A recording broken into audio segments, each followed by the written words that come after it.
It's the announcement many Minnesotans have been waiting for. The general public can begin receiving vaccines as early as next week. Governor Tim Walz announced Friday that all Minnesotans age 16 and older can receive the vaccine starting on Tuesday. Of course, it leads to one key question: will there be enough supply to meet demand? Here are the immediate key takeaways from Friday's announcement. Healthcare providers must still prioritize vaccine appointments for older Minnesotans, those with underlying health conditions, and those who have jobs that puts them at greater risk for COVID. The expansion in eligibility would add more than 1 million Minnesotans to the pool of vaccine candidates. Minnesota Department of Health officials said that they expect more than 300,000 first doses the first full week of April. That's a sizable increase from the roughly 185,000 first doses the state is receiving now. Statewide, 80% of seniors have gotten a vaccine, and 2/3 of school workers and child care personnel have been vaccinated. Communities across the Northwest Metro are preparing for Holy Week. This following relaxed rules which allows religious organizations to fully open. Reporter Pafua Yang spoke to church leaders about their Easter plans. Been blessed to have been here for 20 years now. For Reverend Francis Tabla of Ebenezer Community Church in Brooklyn Park, the COVID-19 loosened restrictions came just in time for Palm Sunday. Most of us in the church are from Africa, and Palm Sunday is very crucial. We know celebrated Palm Sunday with palm branches, and so forth. But not everything will be back to normal. This year, Ebenezer Church won't be doing the washing of feet ceremony because of sanitary reasons. But because of the virus again, we're not going to do baptism. We're going to skip that and push it to November. Easter Sunday is still a go, but not without assigned seats, social distancing, and 2 morning services. We're still very much focused on online, knowing that a lot of people will be tuning in to our live stream on Sunday morning as well. Jason Wallstrom is the senior pastor of Holy Nativity Lutheran Church in New Hope. His church won't look the same either, despite the dial back. Palm Sunday, actually this coming Sunday, is always a huge Sunday for us. For families, we do a big youth breakfast and silent auction fundraiser, and for the second year in a row, we won't be able to do that.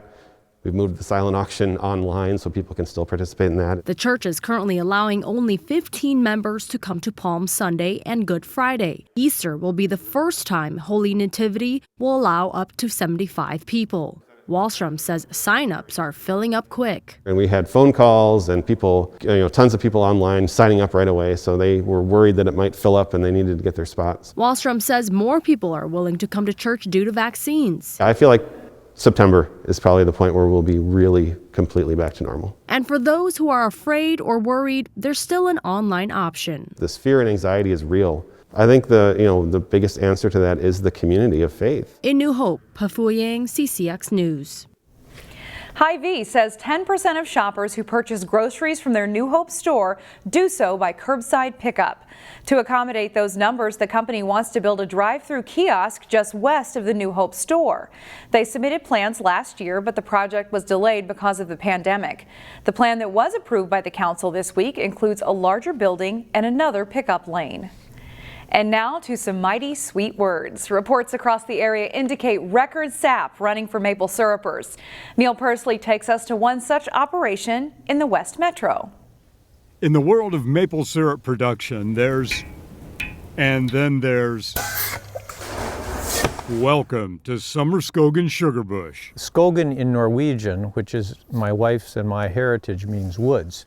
And so using our name plus Skogan, Summer's Woods, Summer Skogan. It's a serenely peaceful 17 acres that produces some of the best maple syrup ever. When Don Summers bought the land almost 30 years ago, there was an old cabin on the property. In the cabin was a shoebox filled with some old spiles and a drill bit. I couldn't even tell you what a maple looked like in the winter from a basswood. We tapped 23 trees because that's how many spiles were in the box. The syrup bug had bitten the Summers family, and the rest, as they say, is history. Right now is the height of the sap flow. All the trees go deep into the woods at the lowest point, and collect in an 800-gallon tank similar to that first one. Of course, I had to see that. It's flowing like crazy. That is the production of 1,200 taps on over 900 sugar maple trees. Yeah, they're about 5 miles of tubing out here. All brought together via this superhighway of sap. It's been 27 years of learning and perfecting, changing things that didn't work, adding things that made the process more efficient, like this reverse osmosis machine. This is the first thing I should have bought. It gets the sap from 2% sugar content to 8.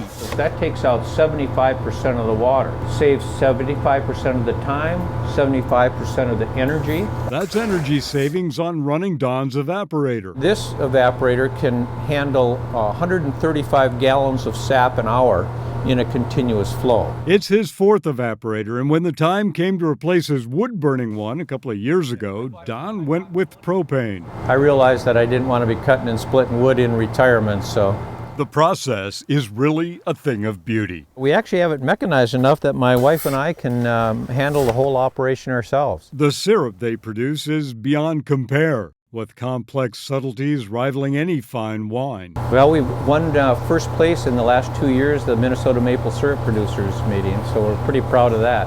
And I got a blue ribbon at the international meeting up in Duluth. Those accolades are the confirmation of 27 years of accumulated knowledge. Soon, the temperature will no longer dip below freezing at night, signaling an end to another syrup season. Started out as a hobby and still a hobby, but it's a little bit out of control, as my wife says. In Minnetrista, Neil Persley, CCX News.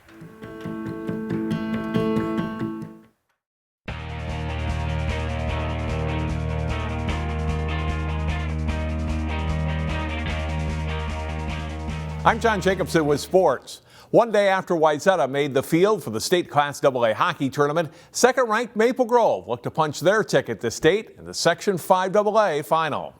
The second-ranked Crimson on home ice to play Centennial for the 5AA title. First minute of play, and Henry Nelson from the top of the circle gets a shot under the crossbar and in for a goal. And Maple Grove leads 1-0, 53 seconds into the game. Later in the first, it's Sam Jacobs passing to Chris Kernan, cruising down the slot.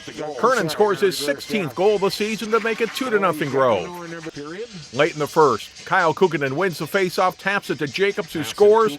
Maple Grove looking strong right from the start, and they lead 3-0 after one.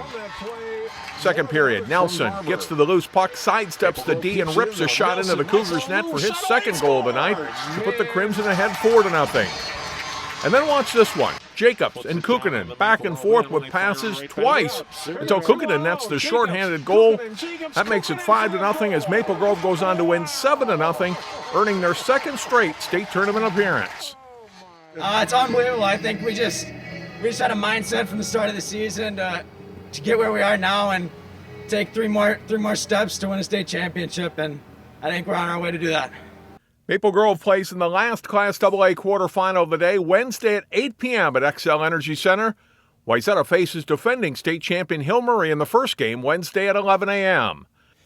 Top-ranked Champlin Park and Park Center played two close games in the regular season in boys basketball, so it was no surprise that their Section 5 4A final matchup was another good one. Jay Wilcox has the highlights.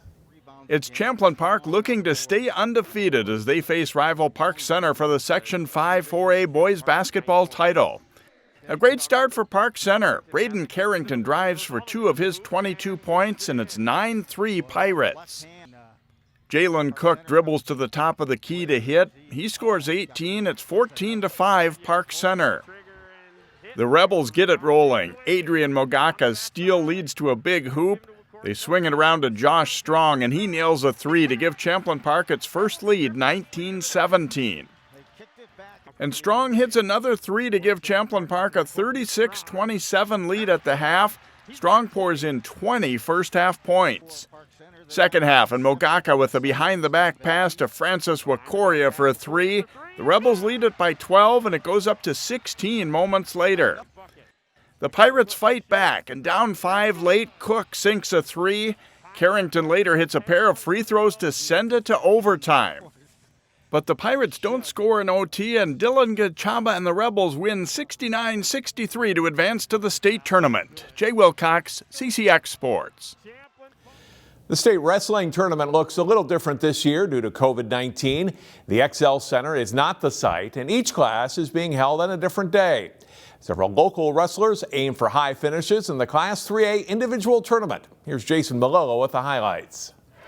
The state wrestling tournament at St. Michael Albertville High School this year. Highlights from the 3A individual championship matches. 106 pounds, Logan Swenson for Wayzata, Alan Kohler for Prior Lake. Tied at 1 in overtime, Kohler scores and would go on to win 3-1.